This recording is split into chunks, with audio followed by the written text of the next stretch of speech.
Com o Detran fechado, e agora o que fazer? Como resolver a questão das multas, prazo de recursos, processo de identificação de condutor infrator, transferência de veículos, enfim, são muitas dúvidas. Devido à pandemia do coronavírus e o isolamento social, o governo do estado resolveu fechar o Detran. E com isso, muitos motoristas estão cheios de dúvidas e sem saber o que fazer. O coordenador da terceira Ciretran, Silvio Dias, tira as principais dúvidas para você que está acompanhando o nosso programa. Ô Silvio, como é que vai ficar a questão da habilitação vencida? O condutor que tem a habilitação vencida. O CONTRAN baixou uma deliberação número 185, que trata de vários prazos e essa deliberação ela vai comprometer todos os órgãos de trânsito, tanto a nível estadual, municipal, federal.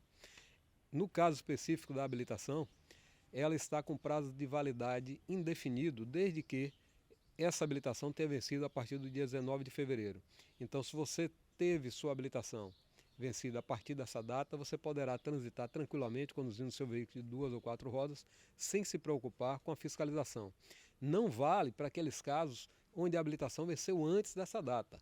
É exclusivamente para a partir do dia 19 de fevereiro.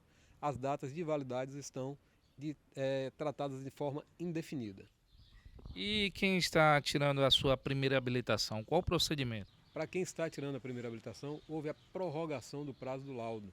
O laudo que anteriormente eram 12 meses, passa então a ter 18 meses de validade. Isso para a primeira habilitação, para renovação de carteira, adição, mudança de categoria. Então, esses laudos passam a ter uma validade de 18 meses e, com isso, esse candidato não será prejudicado. Agora vamos falar em relação a multas. Como é que fica os recursos de multas? É outro ponto interessante. Todos os recursos de multas estão com prazo de indeterminado. Suspendeu esses prazos, tanto para recursos de multas, recursos em processo de suspensão de carteira e cassação de carteira.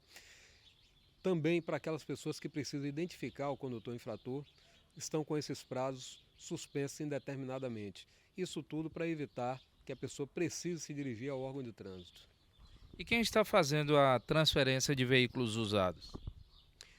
Veículos usados estão com o prazo também suspenso indefinidamente, desde que esse veículo usado tenha sido adquirido a partir do dia 19 de fevereiro. Então você que comprou um veículo usado não terá multa, não terá nenhuma penalidade por passar do prazo de 30 dias, desde que esse veículo tenha sido adquirido a partir do dia 19 de fevereiro de 2020. Em relação ao emplacamento de veículos novos. Veículos novos é uma outra situação, talvez até mais peculiar, porque nesse caso não será exigido o emplacamento desse veículo, desde que no dia da publicação da deliberação 185, que foi no dia 19 de março, a pessoa não estivesse com esse prazo expirado, ou seja, o prazo para emplacar um veículo é de 15 dias. Se dentro desses 15 dias ela não emplacou, ela tem então a suspensão do prazo, podendo circular sem nenhuma preocupação em relação a multas e remoção do veículo. Haverá prorrogação para pagamento de IPVA? Não há no momento nenhuma deliberação nesse sentido. É importante destacar que aqui na Bahia não há no momento nenhum vencimento, nenhum veículo está irregular até o momento. Por quê? Os vencimentos acontecerão a partir do dia 1º de junho. Até lá, nenhum final de placa terá o seu IPVA, seu licenciamento vencido. Esse período de isolamento social, haverá blitz no centro das cidades? As blitz elas são de competência da Polícia Militar. O Detran apenas entra auxiliando no que é necessário para que essa blitz aconteça. Mas nesse momento, a nossa prioridade não é a fiscalização de trânsito. A Polícia Militar, que tem a competência de realizar essas blitz, ela está mais preocupada em cuidar das pessoas. Essa é a grande preocupação do Estado, é cuidar das pessoas. E dessa forma, se houver algum tipo de fiscalização, é no sentido de dar segurança à nossa população. Qual a regra para as carteiras provisórias? No caso da carteira provisória, que é a permissão provisória para dirigir, se aplica a mesma regra da Carteira Nacional de Habilitação. Então, se ela venceu a partir de 19 de fevereiro, esse condutor pode ficar tranquilo e terá esse prazo indefinido para renovar e obter a sua carteira permanente.